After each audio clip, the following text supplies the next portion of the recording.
श्री शिवाय नमस्तुभ्यम हर हर महादेव राधे दोस्तों हिंदू कार्तिक माह की पूर्णिमा को कार्तिक पूर्णिमा कहा जाता है। इसे सबसे शुभ दिनों में से एक माना जाता है। इसलिए भक्त गंगा, यमुना, गोदावरी, नर्मदा, कावेरी, गोमती आदि नदियों के पवित्र जल में डुबकी लगाते हैं। कार्तिक पूर्णिमा का दिन देव दिवाली समारोह के साथ मनाया जाता है। ऐसा भी माना जाता है कि यही वह दिन है जब भगवान शिव जी ने त्रिपुरारी का अवतार लिया था। यह वह दिन भी था जब भगवान शिव जी का मत्स्य अवतार अस्तित्व में आया था। कार्तिक पूर्णिमा व्रत, पूजा विधि और कथा के बारे में आज की इस वीडियो में जानने वाले हैं। सबसे पहले बात करते हैं कार्तिक पूर्णिमा व्रत के नियम। सबसे पहले ब्रह्मचर्य का पालन अवश्य करें। सुबह जल्दी उठना चाहिए, यानी कि सुबह जल्दी उठ जाना चाहिए। जो लोग किसी पवित्र नदी के तट के करीब रहते हैं वे उसके पवित्र जल में डुबकी लगा सकते हैं। पवित्र नदियों में स्नान करके एक भक्त अपने द्वारा किए गए दुष्कर्मों पापों से छुटकारा पा सकता है। अन्य लोग घर पर स्नान करते समय गंगा जल की कुछ बूंदें डाल करके स्नान करने चाहिए। साफ सुथरे और ताजे कपड़े पहनने चाहिए।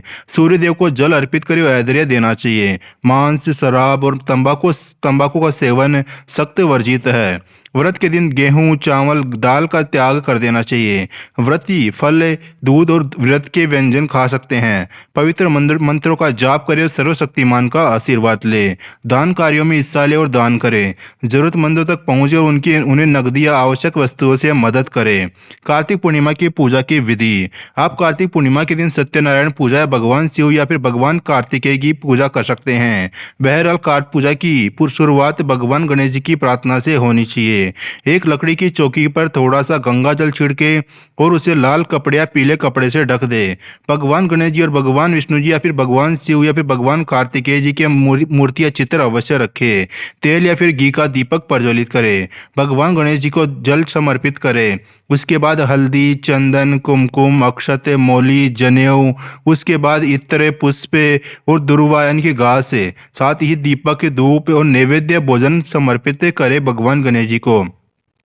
फिर 2 पान के पत्ते, सुपारी, दक्षिणा और फल से युक्त तांबूलम अर्पित करें। भगवान गणेश जी का आशीर्वाद ले और भगवान विष्णु जी, भगवान शिव और भगवान कार्तिकेय जी की पूजा के लिए भी यही प्रक्रिया दोहराए। हालांकि दुर्वा घास के बजाय भगवान विष्णु जी को तुलसी, भगवान शिव जी को बेलपत्र और भगवान कार्तिकेय जी को फूल या पंचामृत अर्पित करें। भगवान शिव जी को कुमकुम न चढ़ाए। कार्तिक पूर्णिमा की कथा अवश्य पढ़े। साथ ही पूजा करने के बाद भी आरती करें और पूजा का समापन करें। दोस्तों बात करने जा रहे हैं कि कार्तिक पूर्णिमा की व्रत कथा। इस त्योहार से जुड़ी एक पुरानी कथा के अनुसार राक्षस तारकासुर के पुत्र तारकाक्ष, कमलाक्ष और विद्युन्माली भगवान कार्तिकेय द्वारा उनके पिता को मारने के बाद देवताओं का बदला लेना चाहते थे। राक्षस भाइयों की तिकड़ी ने अमरता का वरदान पाने और पूरे ब्रह्मांड पर शासन करने के लिए भगवान ब्रह्मा को प्रसन्न करने के लिए तीव्र तपस्या की। उन्होंने वर्षों तक तपस्या की और भगवान ब्रह्मा जी को ध्यान जीतने में सफल रहे। हालांकि चूंकि अमरता ब्रह्मांड के मूलभूत नियमों के विरुद्ध थी, इसलिए ब्रह्मा जी ने वरदान देने से इनकार कर दिया। इसलिए तीनों ने ब्रह्मा जी से आशीर्वाद मांगा कि उनसे ऐसा वरदान मांगा जो उन्हें मृत्यु से बचा सके।